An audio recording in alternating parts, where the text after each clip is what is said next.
setelah super banyak banget hal yang terjadi di tahun 2024. Euphoria. Shake that ass for Drake, now shake that ass for free. As a way of coping, take the opiates, cake.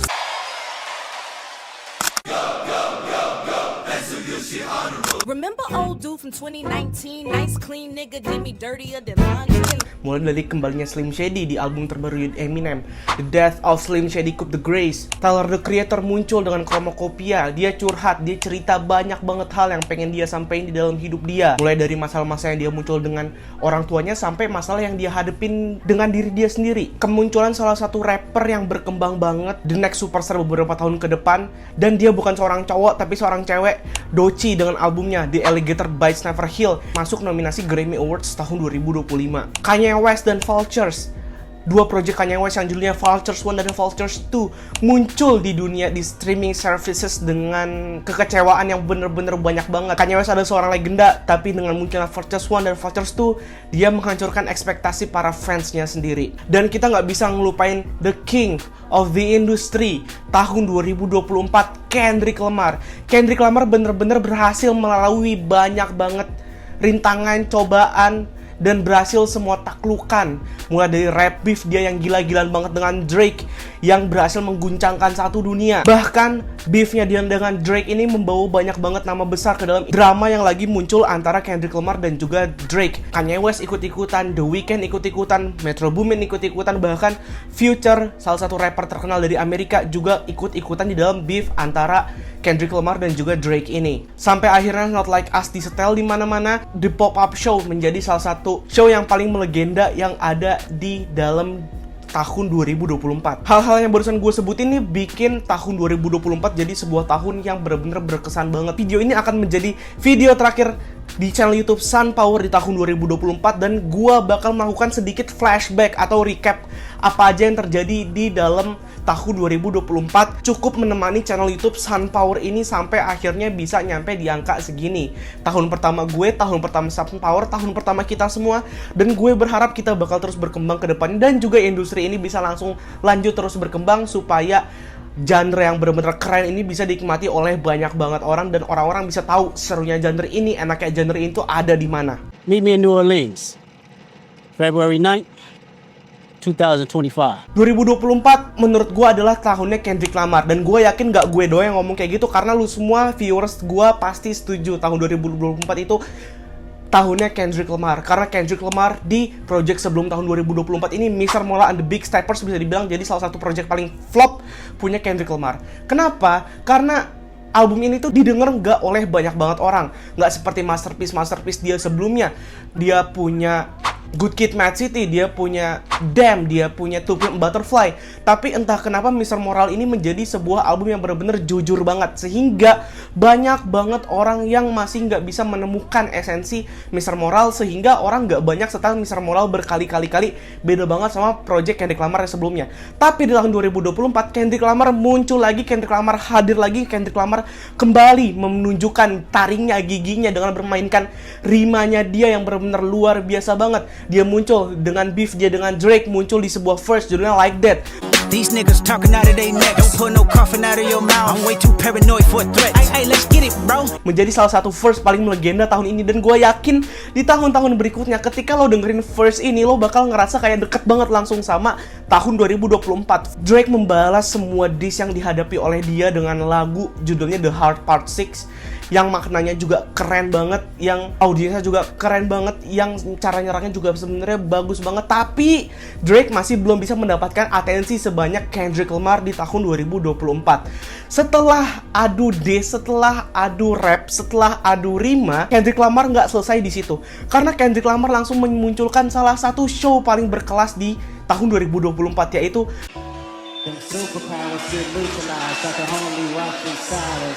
The Pop-Up Show. Gue jujur nonton show ini live streamingnya aja, tapi itu emang menjadi salah satu show yang paling berkesan di tahun 2024 dan kemungkinan besar bakal jadi salah satu legenda yang muncul di tahun ini.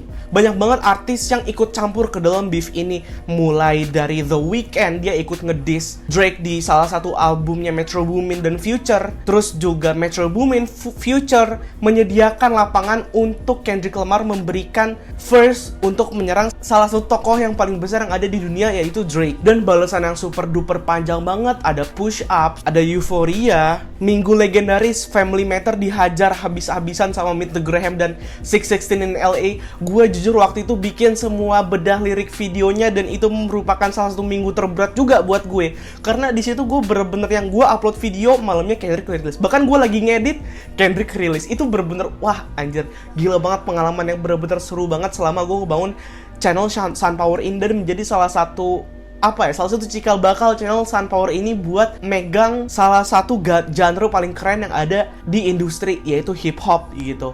Dari beef ini akhirnya Sunpower mulai tuh bikin beberapa video-video yang berbau dengan rap, hip hop, dan R&B. Awalnya sebenarnya gue nggak mau ngarahin ke situ, dan kemungkinan besar channel ini juga bakal berkembang dengan lebih jauh juga, dan mungkin gue bakal menyinggung banyak banget hal ke depannya. Tapi untuk sekarang rap, hip hop, R&B gue lagi jatuh cinta banget, makanya gue lagi into dan lagi terus mengulik genre ini.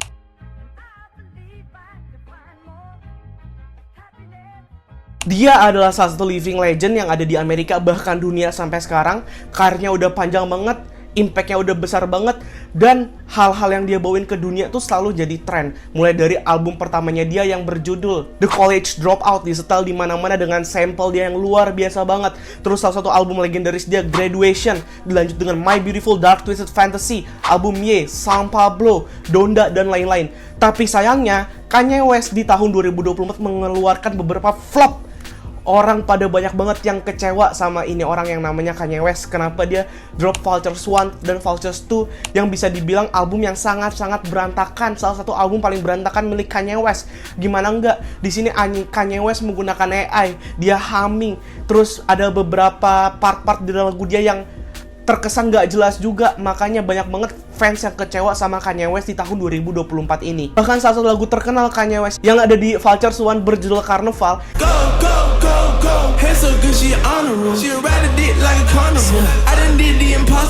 itu digendong oleh Playboi Carti yang merupakan musisi yang baru banget muncul beberapa tahun ke belakang gitu. Padahal Kanye West bisa dibilang legacy-nya, legendanya, ceritanya udah bener-bener besar banget. Tapi entah kenapa di tahun ini, entah Kanye West waktunya udah habis, entah Kanye West udah bukan masanya lagi, tapi Kanye West tahun ini bisa dibilang performanya cukup mengecewakan. Nggak sampai di situ aja, karena setelah Project Vultures 2 keluar, Kanye West memberitahukan kepada semua orang bahwa dia sekarang lagi recording satu buah album yang berjudul Bully. Entah kapan bakal dirilis album ini, tapi gue yakin dan gue berharap bahwa Bully ini bakal menjadi titik balik Kanye West untuk mencapai mainstream dan mencapai kejayaan dia di masa lalunya. Kita semua merindukan Kanye West yang asli, kita semua merindukan karya-karya Kanye West yang benar-benar rapih, yang benar-benar revolusioner, yang benar-benar luar biasa. Jadi kita berharap aja semoga album Bully ini bisa cepet segera rilis.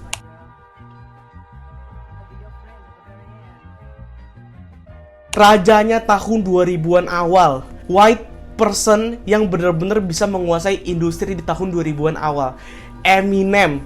Siapa yang gak kenal Eminem sekarang? Dan gue yakin udah banyak banget fans dan pengikutnya Eminem di channel YouTube gue. Gue mau shout out buat elu semua, karena salah satu video gue dengan views paling banyak itu adalah videonya Eminem. Dan gue gak kaget sebenarnya, karena gue coba mencari formula supaya bisa menjangkau elu semua para pendengar Eminem, dan alhamdulillah berhasil gitu. Dengan The Death of Slim Shady Coupe de Grace, Slim Shady, salah satu ikon yang paling ikonik yang ada di industri rap, hip hop, dan R&B yang muncul di tahun 2000-an awal dan berhasil menguasai tahun 2000-an awal dengan sangat manis. Dihadirkan kembali oleh Eminem, dimunculkan lagi oleh Eminem. Dulu Eminem dengan adiksinya dan juga Slim Shady, Eminem juga dengan brutalitinya bersama dengan Slim Shady. Tapi pada akhirnya tahun 2024 Slim Shady dimunculkan lagi.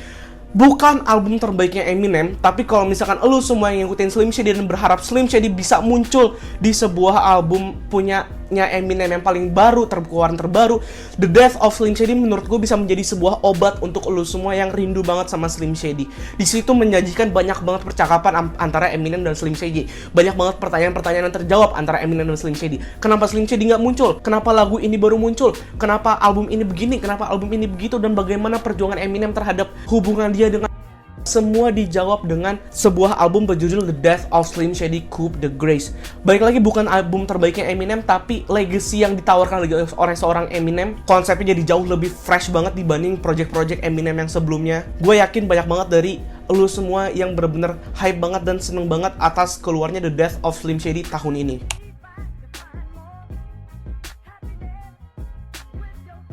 Waktunya we are focusing to the best part in the United States of America, the West Coast side. We're going to pertama Tyler the Creator. Di awal-awal tahun sampai pertengahan tahun dia nggak ngetis apapun tentang project terbaru dia, album terbaru dia. Padahal dia selalu bikin album 2 tahun sekali. Tapi baru kali ini gap antara Call Me If You Get Lost dan Chromacopia berjarak 3 tahun. Ini benar-benar menurut gue super duper luar biasa banget. Gimana enggak, tiba-tiba Tyler the Creator muncul dengan Chromacopia dengan rollout sekitar 2 minggu tanpa basa-basi backbook kayak Playboi Carti, langsung rilis itu album full. Banyak banget lagunya, banyak banget hal yang bisa kita pelajarin, dan banyak banget hal yang bisa kita ambil dari album Chromacopia ini. Sangat album yang benar-benar luar biasa banget, menggambarkan bagaimana kehidupan Tyler the Creator sekarang. Tyler the Creator bisa menggambarkan apa yang dia rasakan, apa yang dia inginkan, dan apa yang ingin dia sampaikan oleh kepada semua fans-fans yang ada di luar sana. Gua cukup seneng banget dengan kehadiran Tyler the Creator yang kembali lagi ke dalam dunia ini dengan album judulnya Chromacopia.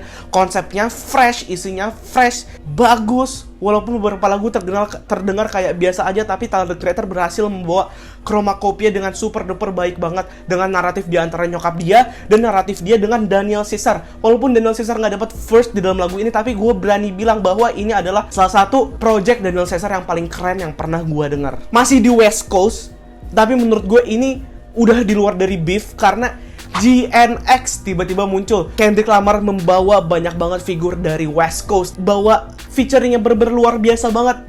Di lagu berjudul Luther, dia collaboration bareng sama SZA dan menciptakan satu hal yang bener-bener luar biasa banget. Ini gua masih on repeat lagunya Luther ini, dan gua masih terus dengerin lagu ini, jadi bener-bener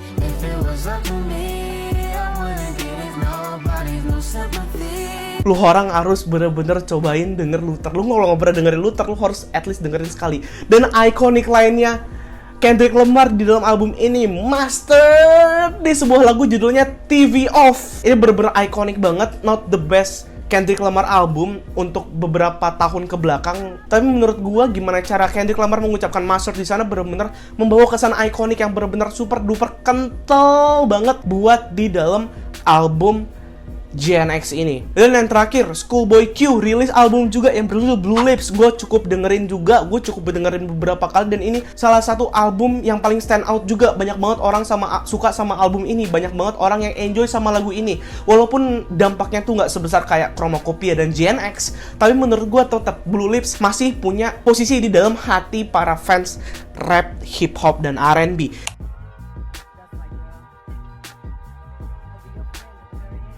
Modern rap rock nggak berhasil gue bawain di dalam sebuah video karena menurut gue emang belum ada waktunya aja, dan belum ada kepikiran juga gue bawain modern rap rock video. Yang pertama, Hearthstone Psycho by Don Toliver. Ya Allah, ini album menurut gue salah satu album yang paling menempel, melekat di dalam hati gue, karena menurut gue suaranya Don Toliver dan bagaimana Toliver menyampaikan pesannya dia, dan bagaimana Don Toliver menari di atas sebuah beat yang banyak mengandung unsur rap dan rocknya, ini benar-benar luar biasa banget. Don Toliver berhasil menggunakan fusionnya dia, berhasil mengeluarkan lagu-lagu yang lebih laki-laki daripada project-project dia sebelumnya, dan beberapa lagu kayak Tore Up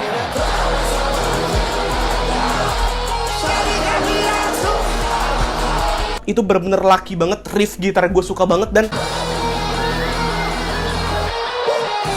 beatnya juga enak banget, didukung dengan suara Don Toliver yang ciri khasnya tuh kental banget. Sempet viral di TikTok, dan gue setuju bahwa ini merupakan salah satu project terbaiknya Don Toliver. Dan yang kedua, project rap rock dari JPEG Mafia, I Lay Down My Life For You. Jujur menurut gue dengerin album ini tuh, jujur gue dengerin gak banyak, dan gue dengerin kayak cuman beberapa lagu aja, dan menurut gue belum cocok di gue. Entah kedepannya bakal cocok apa enggak, tapi menurut gue ini juga menjadi salah satu langkah revolusioner yang ada di dalam genre ini dan industri ini, karena masih banyak banget orang yang suka sama album terbaru dari JPEG Mafia yang rilis di tahun 2024 ini.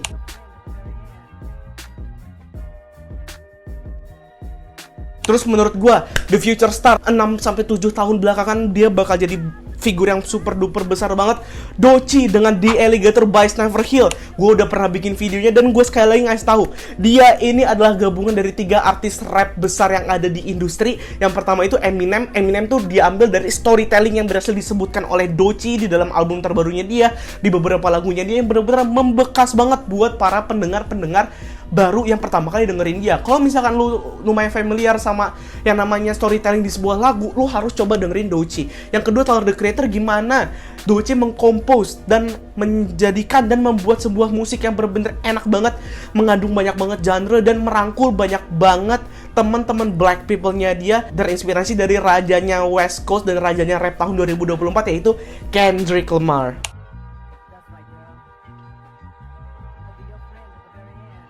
Sayang banget ada beberapa artis yang udah ngetis banyak banget hal, yang udah ngetis banyak banget album, yang project-project yang bakal mereka rilis, tapi sampai saat ini gua syuting tanggal 26 Desember tahun 2024 belum dirilis juga sampai sekarang.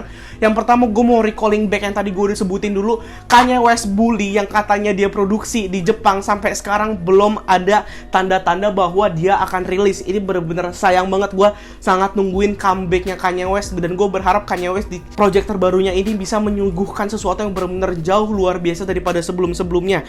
Terus berikutnya I Am Music dari Playboi Carti. Ya Allah, Playboi Carti selalu punya posisinya sendiri di fansnya, karena Playboi Carti merupakan salah satu rapper yang paling revolusioner yang ada di tahun 2024, dan gue sangat super duper berharap Playboi Carti bisa kembali di tahun 2024. Di beberapa hari lagi nih, sisa tahun 2024, gue berharap banget Playboi Carti bisa muncul dan menunjukkannya dirinya dia lagi gitu loh, karena semua orang udah nungguin, semua orang udah bosen dengerin dia di featuring doang.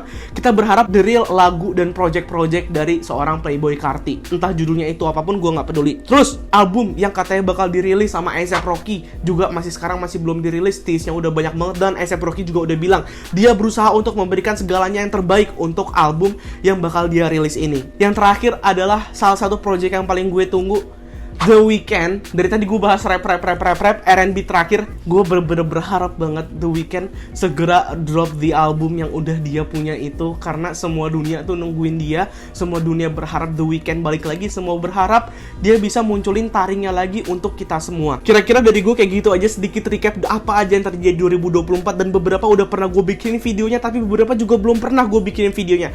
Tapi gue sampai sekarang masih berharap banget, banyak banget artis yang masih pengen gue denger, supaya channel ini juga bisa terus berkembang, dan gue berharap industri ini bisa langsung lanjut naik terus ke atas, mencapai next level. Dan gue berharap lu semua pada subscriber gue juga ikutin channel ini buat kedepannya kayak gimana, karena channel ini gue berharap banget bisa terus berkembang, terutama di kualitas video dan gimana cara gue menyampaikan berita-berita atau topik yang ingin gue bahas gitu. Tapi yang belum subscribe lah. Dan kira-kira kalau misalkan lu suka sama video ini, lu bisa langsung like. Kalau misalkan kira-kira ada yang kelewatan dari gua, apa yang belum gua sebutin di tahun 2024 di industri ini, lu bisa langsung drop aja di komen apa yang kurang, supaya nanti gua pin, kita chat-chatan juga di dalam komen. Terus kalau misalkan lu pengen tahu kehidupan asli gua, follow Instagram gua di @enricoto_.